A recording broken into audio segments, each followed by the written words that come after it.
Hello दोस्तों, कैसे हैं आप सब लोग। उम्मीद करता हूं काफी अच्छे होंगे।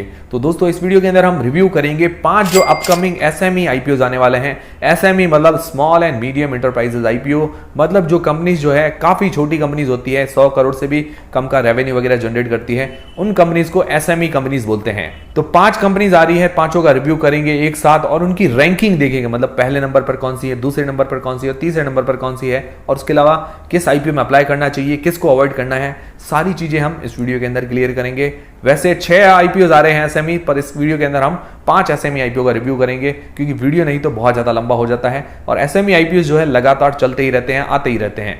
तो दोस्तों वीडियो शुरू करने से पहले आप हमारे टेलीग्राम चैनल को ज्वाइन कर सकते हैं, वहां आपको स्टॉक मार्केट की अपडेट्स भी मिलते हैं और वीडियो का नोटिफिकेशन हाथों हाथ मिलता है और कोई भी वीडियो मिस नहीं होगा। लिंक आपको डिस्क्रिप्शन के अंदर मिल जाएगी। तो देखिए दोस्तों, सबसे पहला जो आईपीओ है ईपी बायो कंपोजिट, जो कि 29 अगस्त से लेकर 5 सितंबर के बीच में ओपन रहेगा। दूसरा है वर्चुओसो ऑप्टो इलेक्ट्रॉनिक्स, जो कि 2 सितंबर से लेकर 7 सितंबर के बीच में ओपन रहेगा। तीसरा है विवियाना पावरटेक, जो कि 5 सितंबर से लेकर 8 सितंबर के बीच में ओपन रहेगा। चौथा है मेगा फ्लेक्स प्लास्टिक, जो कि 6 सितंबर से लेकर 9 सितंबर के बीच में ओपन रहेगा। पांचवा है इन्फर्निया होल्डिंग्स, जो कि 6 सितंबर से लेकर 9 सितंबर के बीच में ओपन रहेगा। ठीक है, ये 5 आईपीओ है। और वैसे जनरली दोस्तों मैं एसएमई आईपीओ का जो रिव्यू है वो कम ही करता हूं, क्योंकि रिस्की आईपीओ होते हैं, पैसे डूबने का भी खतरा ज्यादा रहता है।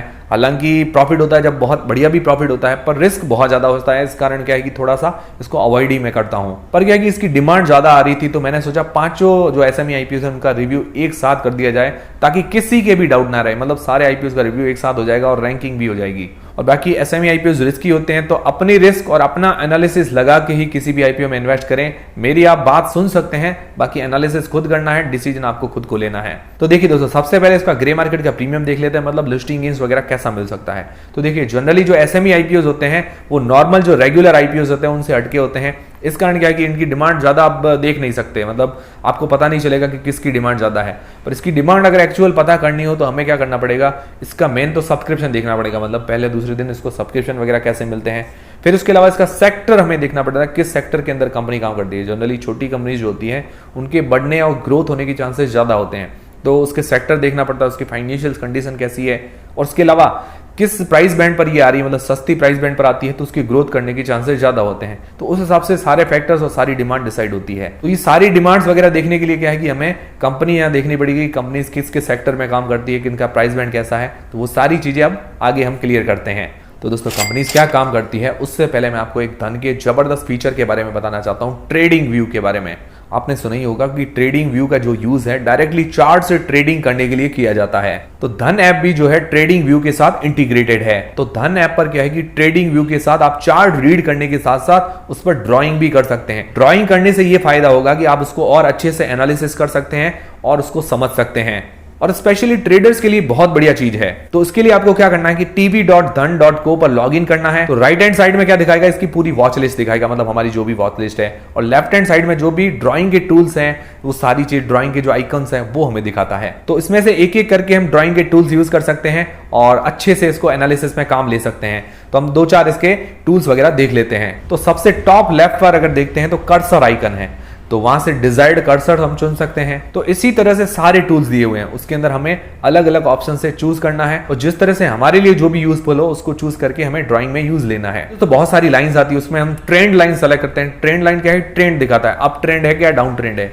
फिर दोस्तों डिफरेंट ज्योमेट्रिक शेप वगैरह अगर ड्रॉ करने हो, जैसे लाइन है, उसके अलावा रेक्टेंगल अगर हम ड्राइंग करके देखते हैं, तो रेक्टेंगुलर से क्या है कि पर्टिकुलर पोर्शन मार्क हो जाएगा और उसको हम अच्छे से रीड कर सकते हैं। और नीचे के 3 ऑप्शन अगर देखते हैं तो हम जो भी ड्राइंग हमने बनाई है उसको हम लॉक कर सकते हैं। फिर इसके नीचे एक आई वाला ऑप्शन है, उससे क्या है कि कोई भी ड्राइंग हमने पूरी बनाई है उसको हाइड भी कर सकते हैं। फिर ये सारी ड्राइंग जो बनाई है अगर हमें नहीं चाहिए तो उसको डिलीट भी कर सकते हैं। तो ये सारे ड्राइंग के ऑप्शन हम यूज करके चार्ट को अच्छे से एनालिसिस कर सकते हैं। और इन सारी चीजों का बिल्कुल फ्री में यूज लेने के लिए धन पर अभी फ्री में डीमैट अकाउंट खुलवाएं, लिंक आपको डिस्क्रिप्शन के अंदर मिल जाएगी। तो अब दोस्तों इन कंपनीज के बारे में हम जान लेते हैं। तो सबसे पहली जो कंपनी है ईपी बायो कंपोजिट, तो ये कंपनी क्या करती है, फाइबर रेनफोर्समेंट पॉलीमर प्रोडक्ट्स बनाती है। मतलब जो प्लास्टिक टाइप के जो प्रोडक्ट्स होते हैं वो ये मैन्युफैक्चर करती है, जिसके अंदर डोर्स हैं, फ्रेम्स है, उसके अलावा बायो टॉयलेट्स आते हैं, वो ये सारी चीजें मैन्युफैक्चर करती है। इसके अंदर अभी इसने 2 लाख से ऊपर डोर्स वगैरह जो सेल किए हैं, 2500 बायो टॉयलेट सेल किए हैं। तो ये फाइबर प्लास्टिक टाइप के जो भी डोर्स वगैरह होते हैं उससे क्या है कि लकड़ियों की बचत होती है, तो ट्रीज वगैरह जो है सेव होते हैं। तो ये काम ठीक है, मतलब इतना विशेष भी नहीं कह सकता, ठीक ठाक काम है। फिर इस कंपनी के अगर फाइनेंशियल देखें तो एसेट्स, रेवेन्यू और प्रॉफिट के अंदर अच्छी ग्रोथ है, नेटवर्थ इसका बड़ा है, इसका रिजर्व सरप्लस वगैरह बड़े हैं, तो फाइनेंशियली स्ट्रॉन्ग कंपनी नजर आ रही है। पर इसका प्राइस बैंड अगर देखें तो 126 रुपए के आसपास है, तो इसका प्राइस बैंड वाइज ये थोड़ी सी महंगी कंपनी है मुझे नजर आ रही है। फिर दोस्तों दूसरी कंपनी है वर्चुओसो ऑप्टो इलेक्ट्रॉनिक्स। तो ये कंपनी जो है इलेक्ट्रॉनिक्स प्रोडक्ट्स मैन्युफैक्चर करती है और डिजाइन करती है, मतलब दूसरी जो बड़ी बड़ी कंपनीज होती है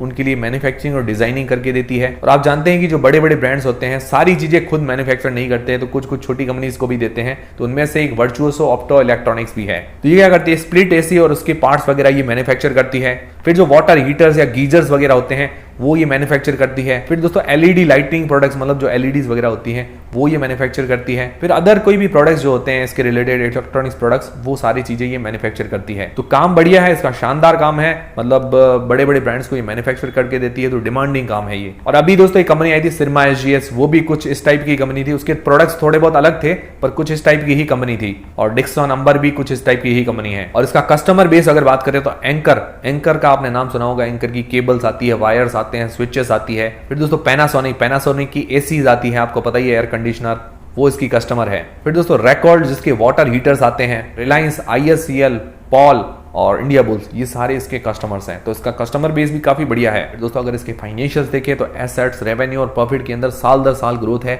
मतलब फाइनेंशियली काफी स्ट्रॉन्ग कंपनी है। नेट वर्थ इसका बढ़ रहा है, रिजर्व सरप्लस मतलब जो कैश है इसके पास काफी है। और इसका प्राइस अगर देखें तो 56 रुपए पर शेयर इसका प्राइस रखा गया है। तो ओवरऑल इसका प्राइस जो है ठीक ही नजर आ रहा है, इतना महंगा भी नहीं है, पर अगर डिक्सन, अंबर और सिरमा से कंपेयर करें, उनके रेवेन्यू से अगर कंपेयर करें तो काफी महंगा नजर आएगा, पर फिर भी ओवरऑल ठीक ही है इसका प्राइस, और सेक्टर वाइज भी बढ़िया कंपनी है। फिर दोस्तों तीसरी जो कंपनी है पिवियाना पावरटेक, इसका पावर ट्रांसमिशन और पावर डिस्ट्रीब्यूशन का काम है, और इसके अलावा इंडस्ट्रियल, EPC, स्पेस प्रोजेक्ट्स का काम है, और भी जैसे काम इसके टेस्टिंग है, केबल बिछाना है, और भी काफी सारे इसके काम हैं। तो काम इसका बढ़िया नजर आ रहा है, काफी डिमांडिंग काम है। उसके अगर फाइनेंशियल देखें तो एसेट्स बढ़ रहे हैं, रेवेन्यू बढ़ रहा है साल दर साल, और प्रॉफिट भी बढ़ रहा है। और अगर इसका नेटवर्थ और रिजर्व सरप्लस मतलब जो कैश देखें वो भी साल दर साल बढ़ रहा है, तो अच्छी बात है, फाइनेंशियली ये स्ट्रॉन्ग कंपनी नजर आ रही है। फिर दोस्तों प्राइस अगर देखें तो 55 रुपए पर शेयर, तो ये भी ठीक है, इतना भी महंगा नजर नहीं आ रहा है। फिर दोस्तों चौथी जो कंपनी है मेगा फ्लेक्स प्लास्टिक, जो ये कंपनी क्या करती है, जो बड़े बड़े बैग्स होते हैं वो ये मैन्युफैक्चर करती है। बैग्स मतलब जो जिसको आप आम भाषा में कट्टे या बोरी कह सकते हो, जिसके अंदर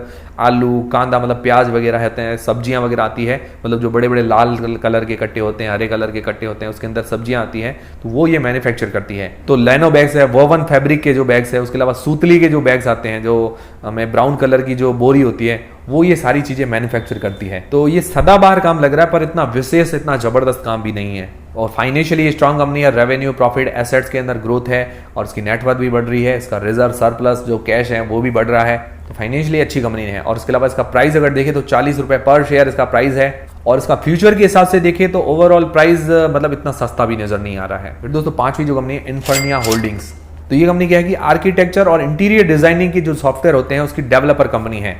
तो अच्छा सेक्टर है, मतलब सॉफ्टवेयर वगैरह डेवलप करती है, पर एक ही पर्टिकुलर आर्किटेक्चर और उसके अलावा इंटीरियर डिजाइनिंग के अंदर है, तो उसके कारण क्या है कि थोड़ा इसको ब्रॉडर होना था, मतलब जो अलग अलग सेक्टर के सॉफ्टवेयर होते हैं उसके अंदर इस कंपनी को होना चाहिए था, पर ये इसका जो सेक्टर है वो इंटीरियर डिजाइनिंग और उसके अलावा आर्किटेक्चर के अंदर ही है, तो मतलब जो इसका सेक्टर है वो एक लिमिटेड एरिया के अंदर है। ओवरऑल इसका काम बढ़िया है, फ्यूचर ठीक ठाक नजर आ रहा है। फिर दोस्तों अगर इसके फाइनेंशियल्स देखें तो रेवेन्यू में काफी उतार चढ़ाव है, मतलब कभी बढ़ रहा है कभी घट रहा है। उसके अलावा प्रॉफिट देखें तो प्रॉफिट इसने जनरेट नहीं किया है, पिछले 3 सालों से लगातार लॉस मेकिंग कंपनी है। प्राइस इसका रखा गया 10 रुपए पर शेयर, और बाकी कंपनी जो है काफी छोटी है, लॉस में कंपनी है, तो मुझे लगता है अवॉइड करना सही रहेगा, और बाकी डिसीजन आपको लेना है कि आपको क्या करना है। अब दोस्तों ये हो गए 5 IPOs और इनकी कंपनी की डिटेल्स हमने थोड़ी बहुत जान ली है। अब इनकी रैंक वगैरह हम जान लेते हैं। मैंने क्या कि फटाफट बताया, नहीं तो क्या कि वीडियो और ज्यादा लंबा हो जाएगा। तो सबसे पहली रैंकिंग, सबसे पहले नंबर पर जिसको रखना चाहूंगा, सबसे बढ़िया कंपनी जो मुझे नजर आ रही है, वर्चुओसो ऑप्टो इलेक्ट्रॉनिक्स। मतलब ये इलेक्ट्रॉनिक्स प्रोडक्ट मैन्युफैक्चर करती है, डिजाइन भी करती है, फाइनेंशियली बढ़िया है, फ्यूचर इसका काफी अच्छा नजर आ रहा है। और अभी सिरमा SGS इसके जैसी कंपनी आई थी,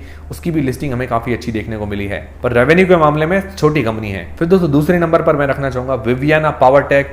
ये भी काफी अच्छी कंपनी नजर आ रही है, इसका सेक्टर बढ़िया है, डिमांडिंग कंपनी है, सदाबहार कंपनी है। और तीसरे नंबर पर मैं रखना चाहूंगा मेगा फ्लेक्स प्लास्टिक, जो कि बैग्स वगैरह, ये कट्टे वगैरह जो मैन्युफैक्चर करती है।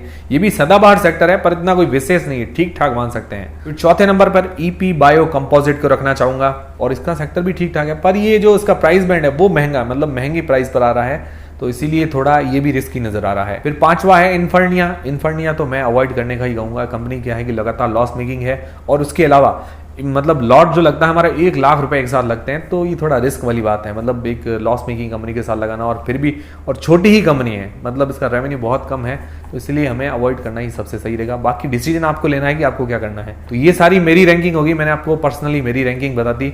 और बाकी कोई भी डिसीजन ले तो अपनी रिस्क और अपना एनालिसिस साथ में लगाएं। और दोस्तों ये वीडियो देखने के बाद आपको मुझे लगता है क्लियरिटी तो हो गई होगी कि आपको अब क्या करना है, किस में अप्लाई करना है, किसको छोड़ना है।